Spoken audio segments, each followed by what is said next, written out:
หน่อไม้อีสังหน่อไม้ไรกับหน่อไม้สังไห้ผสมผสานสิแกงหน่อไม้กินเด้อมื้อนี้เด้อ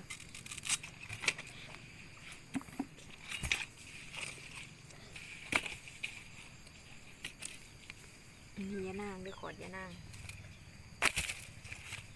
หน่อไม้ที่เหนียวไว้ตุ่มหน่อไม้อันนี้เป็นตะยานตะกี้ตะคือหน่อไม้ที่เหนียวไว้ตุ่มกินกับเจียวกับปีเมนูแกงกินตอนเที่ยงต้มหน่อไม้พี่น้องยังลูก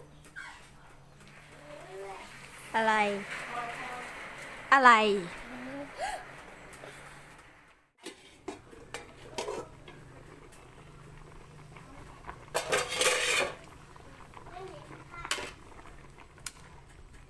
ไก่สิจืดเลยพี่น้อง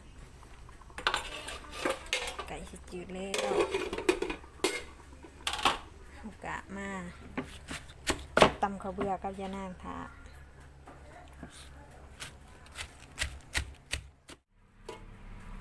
หน่อไม้จืดแล้วพี่น้องเราก็เย็นน้ำออกหอดขั้นตอนแกงมานี่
กับสบายดีทุกคนเด้อ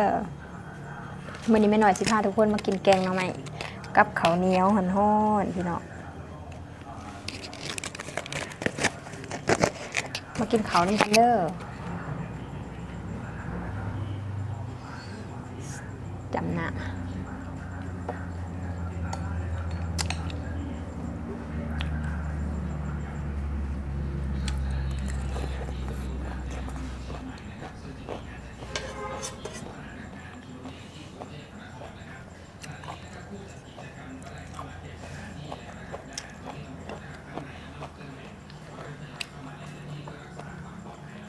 แซ่บๆพี่น้อง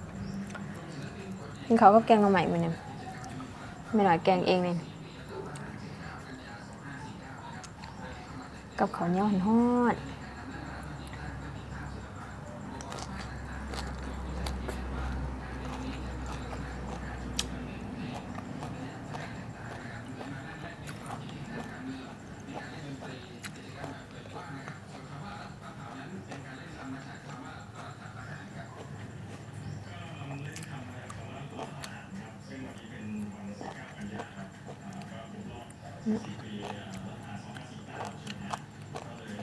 มะแค่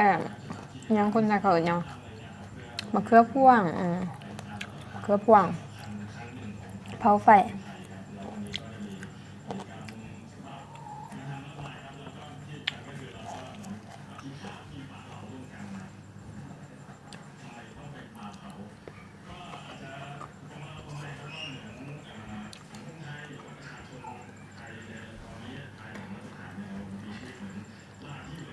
แกงหน่อไม้เจอกันแย่ง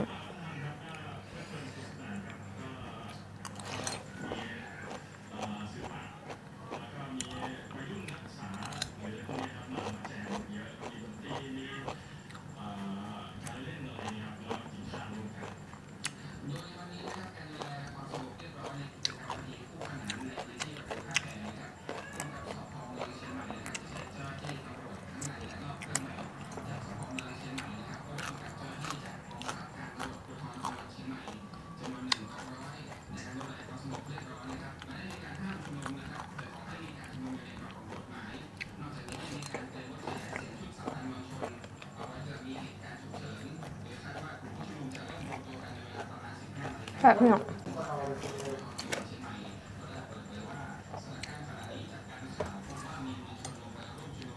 หิ้วข้าวแห้งเมื่อได้กับใบาย2 บ่าย 3จะได้กินข้าวเที่ยง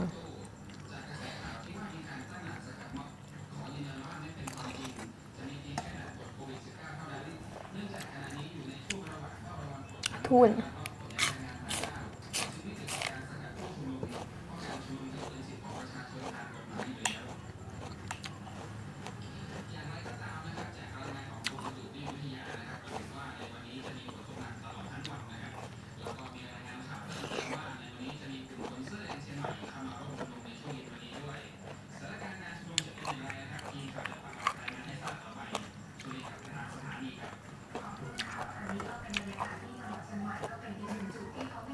จะฟังอีกยังเนี่ยสารพัดเลยมีผักกะหญ้าอันนี้ดอกมะฮุ่งผักกะหญ้าพี่น้องมีน้ำหลายคนเขาก็ว่าอ้าวคนคือกินน้ำว่ะที่จริงนะกินก็แกงหน่อไม้แซ่บ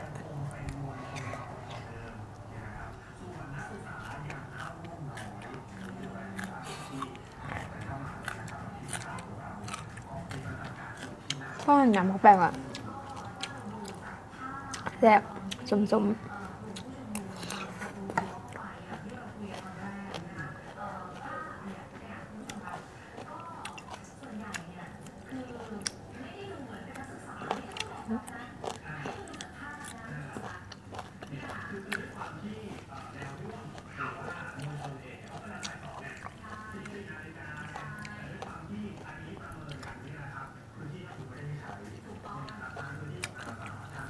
ดอกมะฮุ่ง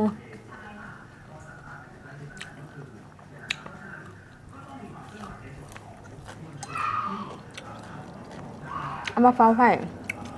มันจะออกแบบว่ามันหวานเนี่ยนะ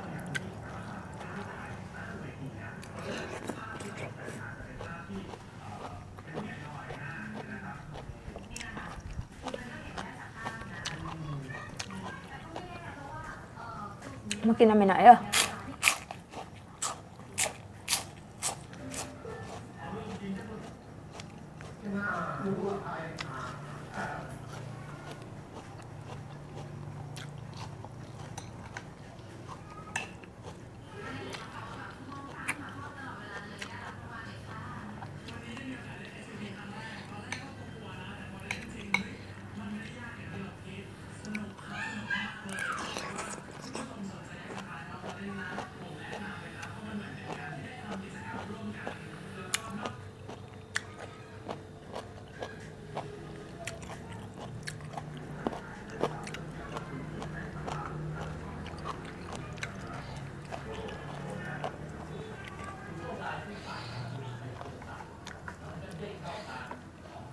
อันนี้ใบมากหรือไม่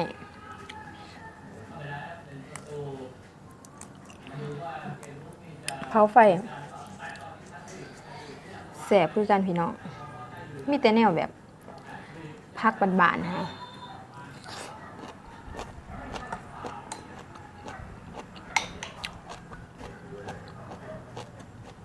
คล้ายๆก็เหมือนใหม่เองค่ะ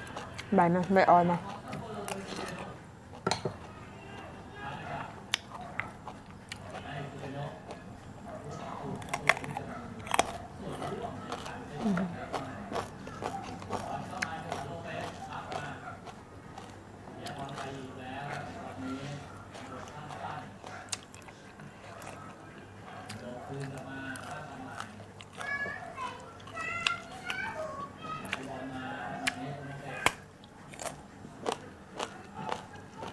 ทุน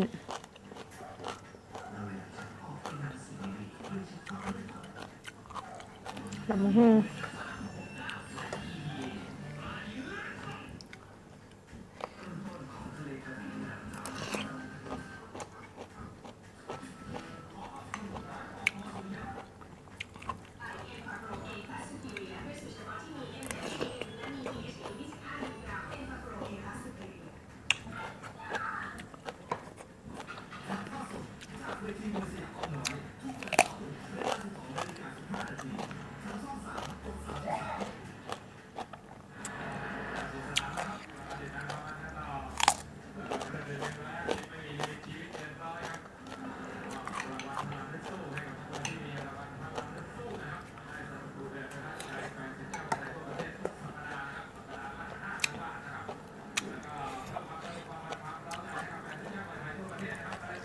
นี่อีกพักชนิดหนึ่งพักอะไรเนี่ยพักไส้ที่ว่าหยอดอันมะละขี้นกค่ะนะพี่น้องบ้านไม่หน่อยเอิญพักไส้บ่มีหมากมันยังอ่อนอยู่เพราะว่าพักไส้เกิดธรรมศาสตร์เรียบรู้มันตามฤดูกาลของมัน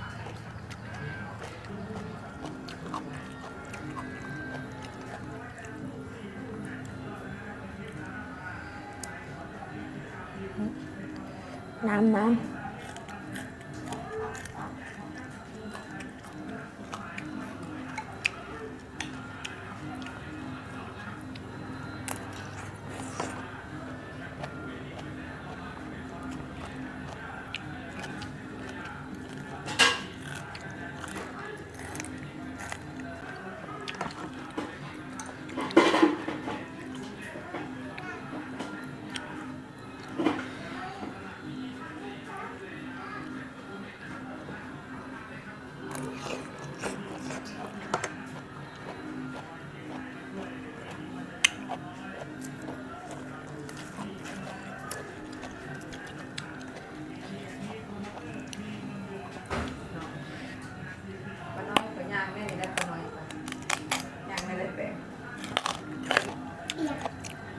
เป็นไงเหรอ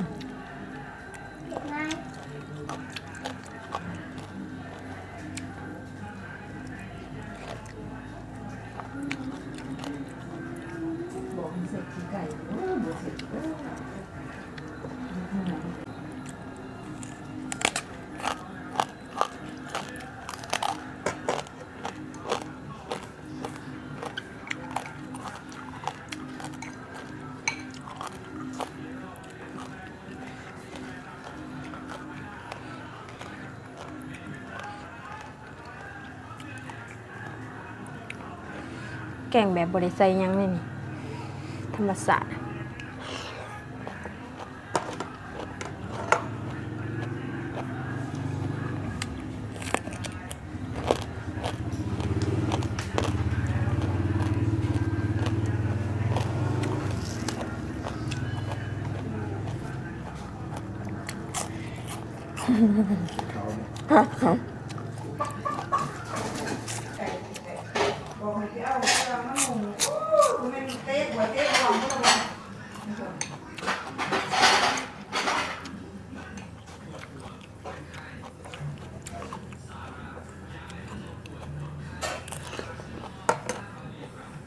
เห็นไอ้นกเธอที่อยากไปนางเป็นไอ้น้องแน่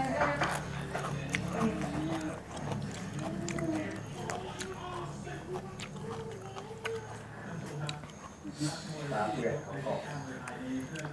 คนที่เป็นร้านเกาะไม่ต้องลองเกาะ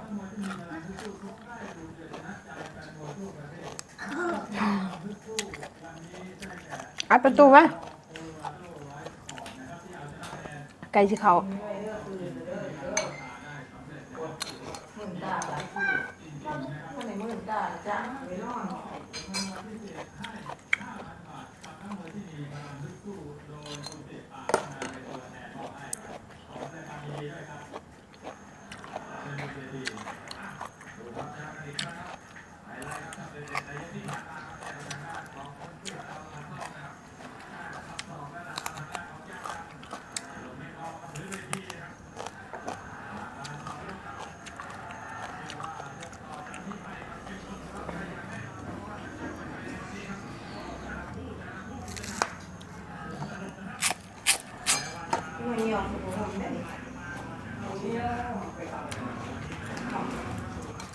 ไม่ได้สักตุ่มมาก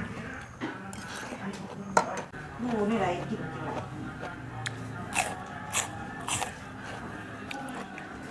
ได้เลยเชียร์ชมเชียร์จอดิ พี่อาจจะกินข้าวหรือเปล่า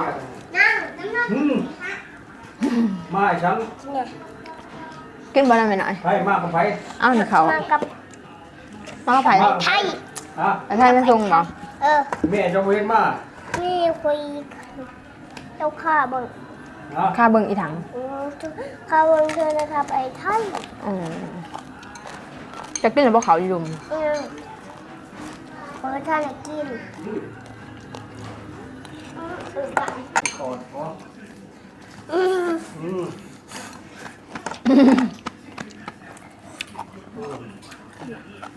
ทำไม่เห็นไหน อืมอืมอืมอืม เดี๋ยวจะกินพักน้ำเนี่ยพักขยาเนี่ยอ้าวคนมะเขือ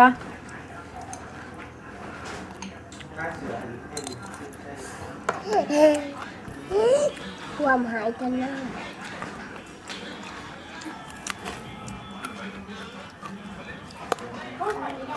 แต่ว่ากินเขาปะ แล้วก็กู้เขา บอกท่านผู้ชมในตีว่าแสบ แผลแผล แสบอีรีบ่ล่ะ เอ้า แสบแห้งบ่ ก็ไอ้หมกมันกลาง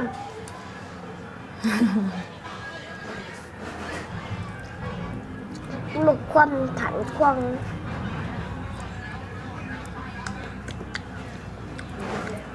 กิน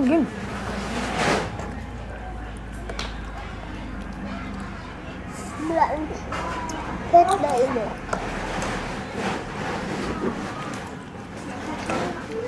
แซ่บปะกินมันอิ่มน้องตื่นนะ โอ้ยโอ้ยโอ้ยไปกล้วยไปขอยไปกล้วยกันเนอะ จะบ่กินบ่ กิน คันจะเศร้าเลยแม่หน่อยสิอันนี้ก็สิเศร้าคือกัน ขอบท่านไหนเท่าเลยแม่เนาะ ก็กินแท้แม่ล่ะ เท่ากับบ่ท่านไหนเท่า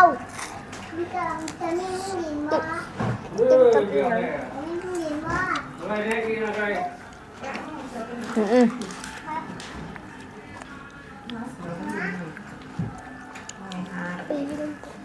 ชอบไปชอบมาโอ้ยใครเลยฮะน้องคนได้กิโลเชื่อจังพูดลูกพูดก็มี จะกินบ่เนี่ย เห็นบอก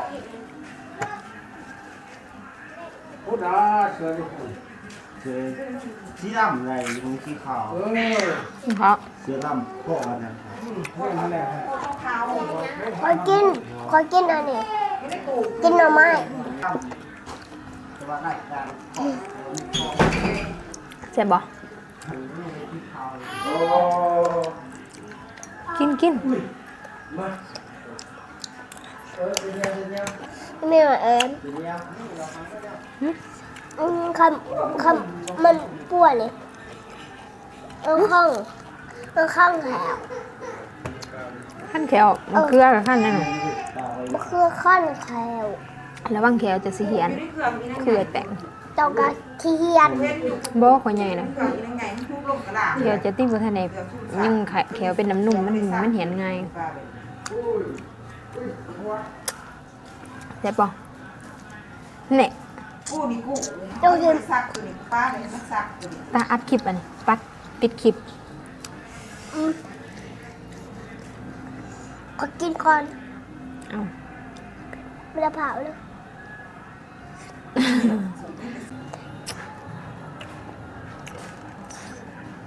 เอาพักก็กิน เห็ดอีก มาปิดคลิปอันนี้มา ไม่เอาไปกิน